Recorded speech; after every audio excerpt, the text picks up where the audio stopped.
சரி, இந்த ஈஸி அப்படிங்கறது ஈஸியா ஆன்லைன்ல எடுத்துக்க முடியுமா அப்படின்னா, ஈஸியே ரொம்ப ஈஸி இன்னைக்கு. அது எப்படி ஆன்லைன்ல கொண்டுக்கலாம்னா, கவர்மெண்டே வந்து அதுக்கான போர்ட்டல்ஸ் எல்லாம் கொடுத்துருக்காங்க. நான் ஆல்ரெடி முன்னாடி சொன்ன மாதிரி தான் tnreginet.gov.in அந்த போர்ட்டல்குள்ள உள்ள போயிட்டு, ஸோ ரெஜிஸ்டர்டு நியூ யூசரா இருந்தா அதை ஃபர்ஸ்ட் ரெஜிஸ்டர் பண்ணிக்கோங்க. அதுக்கடுத்து கிளிக் என்கம்பேரன் சர்டிபிகேட் அப்படிங்கறத கிளிக் பண்ணுங்க. வியூ ஈஸி அப்படின்றத கொடுங்க. அதுல செலக்ட் என்ன டிஸ்ட்ரிக்ட் அப்படின்னு கொடுங்க. சப் ரெஜிஸ்டர் ஆஃபீஸ் கொடுங்க. வில்லேஜ் சர்வே நம்பர் கொடுங்க.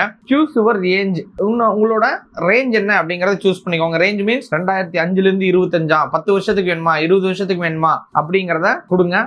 தென் கிளிக் சர்ச் அப்படின்னு கொடுத்தீங்க அப்படின்னா உங்களுக்கான அந்த ஈஸி அப்படிங்கிறது ஒரு பிடிஎஃபா உங்களுக்கு டவுன்லோட் ஆகும். அது ரொம்ப ரொம்ப ஈஸிங்க. இது வந்து ஒரு 2 நிமிஷத்துல பண்ணிட முடியும். இதுக்கெல்லாம் வந்து தயவு செஞ்சு வெளியில போய் தேடுறேன், இல்ல அங்க போய் கேட்கறேன், இங்க போய் கேட்கறேன்லாம் கேட்காதீங்க. நீங்களே ஒருக்கா முயற்சி பண்ணி பாருங்க. இந்த உலகத்துல ஏன் தோத்து போறாங்க நிறைய பேர் அப்படின்னா, முயற்சி அப்படிங்கறத பண்ணாம இருக்கிறதுனால மட்டும்தான் தோத்து போறாங்க. ஸோ அந்த முயற்சி தயவு செஞ்சு இந்த லேண்ட் விஷயத்துலாம் வேற யார்ட்டையுமே கொடுக்காதீங்க. இல்ல நல்ல ஒரு லீகல் அட்வைசரோ இல்ல லீகல் பார்த்துக்கிட்டு இருக்கிறவங்கள போய் பார்த்து செக் பண்ணி வாங்கிக்கோங்க. சும்மா அந்த பெய்டுல விற்கிறாங்க, ஒரு 300 ரூபாய்க்கு ரெடி பண்ணி தந்தாரு, 500 ரூபாய்க்கு கொடுத்தாரு அப்படிங்கிறதுக்கெல்லாம் நம்பாம நீங்களே பாருங்க. இன்னைக்கு நிறைய வந்து இன்னைக்கு மொபைல்லே நீங்க எல்லாமே வச்சிருக்கீங்க. ஸோ எல்லாத்தையும் நீங்க இன்ஸ்டன்டா 2 நிமிஷம் 5 நிமிஷத்துல உங்களால எல்லாத்தையுமே செக் பண்ணிட முடியும். ஸோ இதுவும் ஈஸி தான். நீங்க கண்டிப்பா இதை நீங்களே செக் பண்ணி பாருங்க. இல்லாட்டி ஒரு நல்ல லீகல் ஒப்பீனியனரா பார்த்து கேளுங்க. அதுதான் உங்களுக்கு சேஃப் சைடு.